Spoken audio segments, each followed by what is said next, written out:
കേന്ദ്ര നേതൃത്വത്തെ സംബന്ധിച്ചിടത്തോളം രാജ്നാഥ് സിംഗ് അടക്കമുള്ളവർ ഗഡ്കരിയെ പിന്താങ്ങുമ്പോൾ നരേന്ദ്രമോദിക്കും അമിത്ഷായ്ക്കും അതിനോട് ചതുർത്ഥി തന്നെയാണ്. അവർക്ക് രണ്ടുപേർക്കും എങ്ങനെയെങ്കിലും ഗഡ്കരിയെ പുറത്താക്കണം. ധർമ്മേന്ദ്ര പ്രധാന്റെ പിന്നാലെ രണ്ടാമത്തെ വിക്കറ്റും വീണു എന്ന് മാധ്യമങ്ങൾക്ക് കൊട്ടിഘോഷിക്കാനും പ്രതിപക്ഷത്തിന് അതൊരു ചരിത്ര വിജയമായി ആഘോഷിക്കാനും താൽക്കാലികമായി BJP-യുടെ ഓഫീസ് പൂട്ടി എന്ന രീതിയിലേക്ക് ചിത്രീകരിക്കാനും അവർക്ക് ഒരു വലിയ ഇട്ടുകൊടുക്കാനാണ് അമിത്ഷായും നരേന്ദ്രമോദിയും സംയുക്തമായി ആലോചിക്കുന്നതായി റിപ്പോർട്ടുകളുള്ളത്. നമുക്കറിയാം, എത്തനോൾ കലർന്ന പെട്രോൾ ഈ വിപണിയിൽ, ഇന്ത്യൻ വിപണിയിൽ ഇറക്കവേ വാഹനങ്ങളുടെ ഇന്ധനക്ഷമതയുമായി ബന്ധപ്പെട്ട കാര്യം, അതിന്റെയൊക്കെ ലൈഫ് സ്പാൻ കുറഞ്ഞു വരുന്ന സാഹചര്യത്തിലേക്ക് പോവുകയാണ്. ചുരുക്കി പറഞ്ഞാൽ ഓട്ടോമൊബൈൽ ഇൻഡസ്ട്രിയെ തന്നെ മൊത്തത്തിൽ പ്രതികൂലമായി ബാധിക്കുന്ന രീതിയിലേക്ക് സാഹചര്യങ്ങൾ മാറ്റപ്പെടും.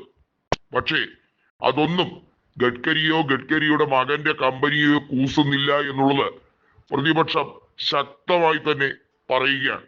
ഒരു ഘട്ടത്തിൽ ഗഡ്കരിയെ വാനോളം പ്രശംസിച്ച പ്രതിപക്ഷം ഇപ്പോൾ ഗഡ്കരിയെ കാണുന്നത് തന്നെ ചതുർത്ഥിയാണ് എന്ന രീതിയിലേക്കാണ്.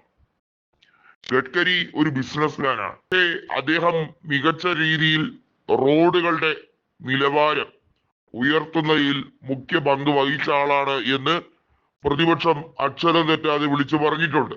പക്ഷെ ഇപ്പോഴിതാ പ്രതിപക്ഷം പറയുന്നു, ഗഡ്കരിയുടെ രാജിയല്ലാതെ ഇതിന് വഴിയില്ല. ഗഡ്കരിയുടെ രാജി മഹാരാഷ്ട്രയിൽ BJP നേതൃത്വത്തിലെ പല പ്രമുഖർക്കും വലിയ സന്തോഷമുള്ള കാര്യമായിരിക്കും എന്ന് പറയപ്പെടുന്നുണ്ട്.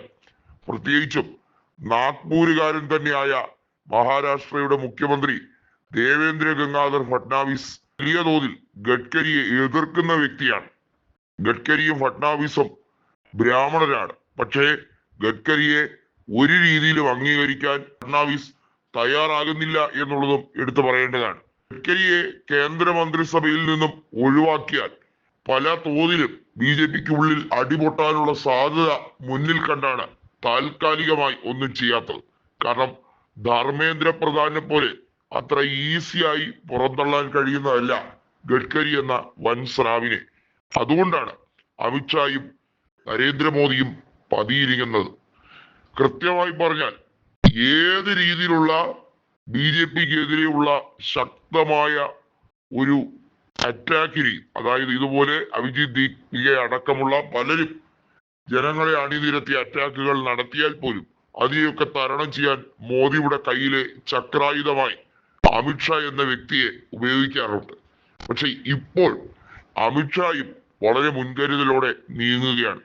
നരേന്ദ്രമോദി പരസ്യമായി മാപ്പു പറഞ്ഞത് കേട്ടില്ലേ എന്നൊക്കെയുള്ള ചോദ്യങ്ങൾ പല സംഘപരിവാർ ടൂൾ പേജുകളിലും ഇപ്പോൾ കിടന്ന് പ്രചരിക്കുന്നത് എന്തിനാണെന്ന് എല്ലാവർക്കും മനസ്സിലായി കാണും, അല്ലേ?